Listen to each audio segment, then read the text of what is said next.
Greetings, and welcome back to the MCOC Encyclopedia. Today, we'll be going through the path from 6.2.2 that I recommended in that video, and I will be explaining why I have chosen the team I have.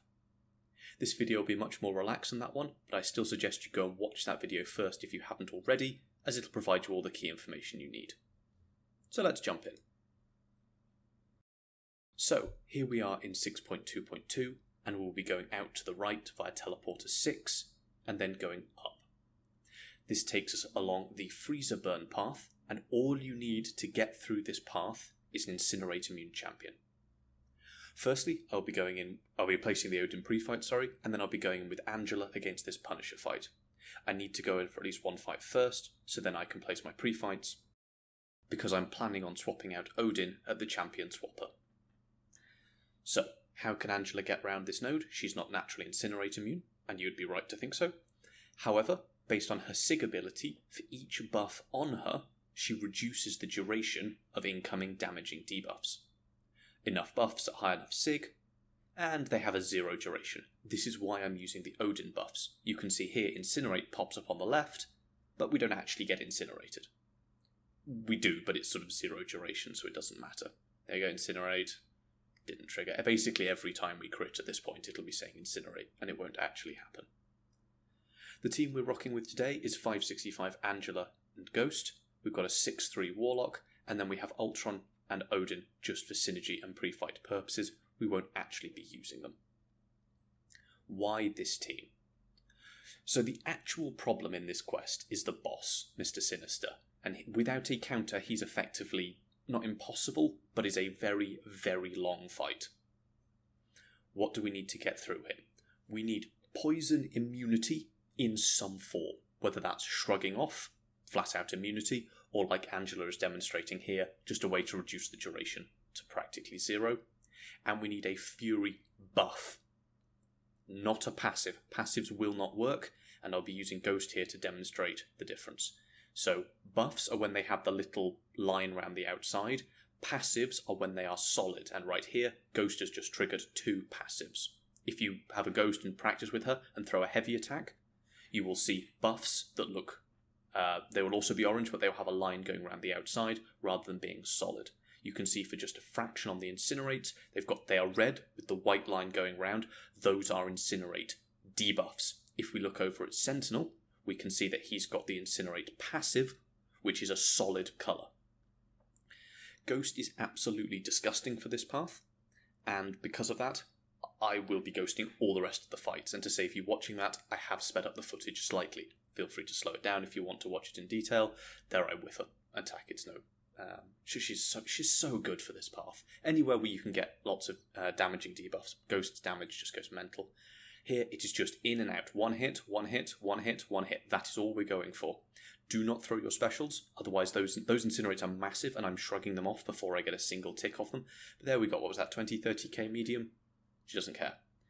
So, for this path, we just need Incinerate Immune, and there are so many good options. We've got Red Hulk, Kitty, Havoc, Sunspot, Red Goblin, Void, Torch, Colossus, Absorbing Man, Emma Frost in her diamond form, Clairvoyant in her Incinerate stance, Anti-Venom, Doom if you've got his armour up, Super Skrull if you're really desperate, Anti-Venom, Purgatory if you're also really desperate, Cosmic Ghost Rider, OG Ghost Rider, Apocalypse after a few seconds, Future Ant-Man, Ultron. There are so many good Incinerate champions. You just need one you are comfortable with to get through the path, maybe 2.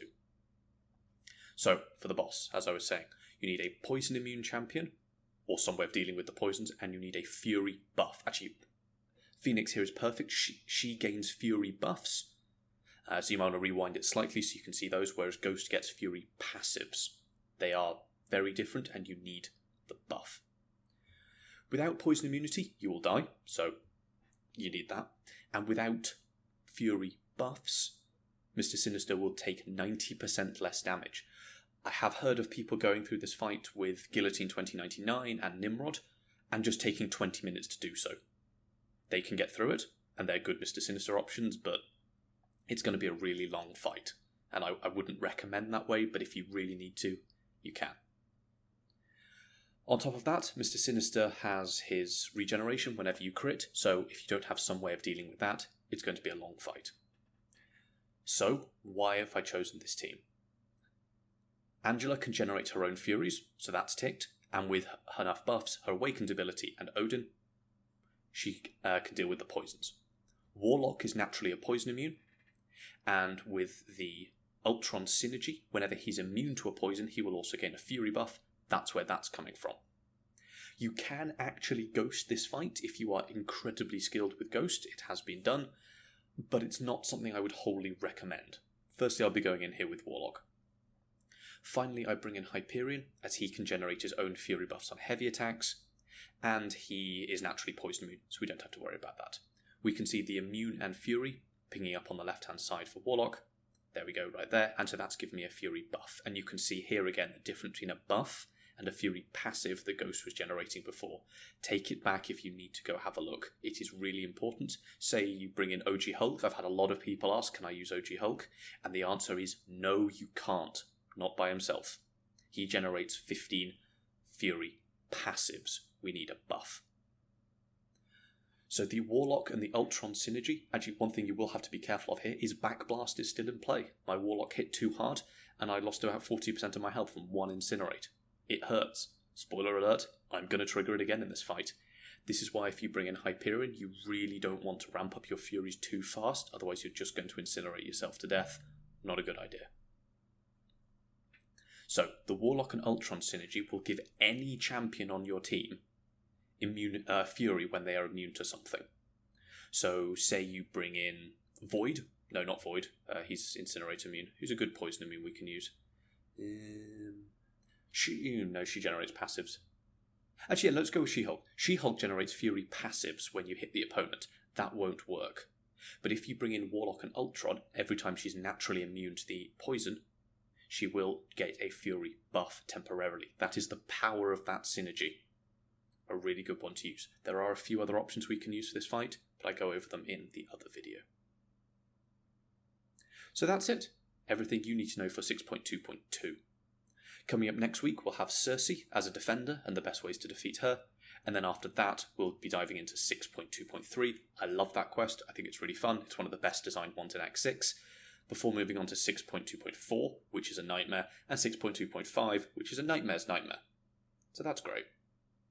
I also have an interesting video, I think it's interesting, coming out soon on what happens if we started removing limits from champions. Like, what would Star-Lord look like at 100,000 hits on the combo meter? So if that's something that interests you, look out for that as well. Thank you, and I will see you next time.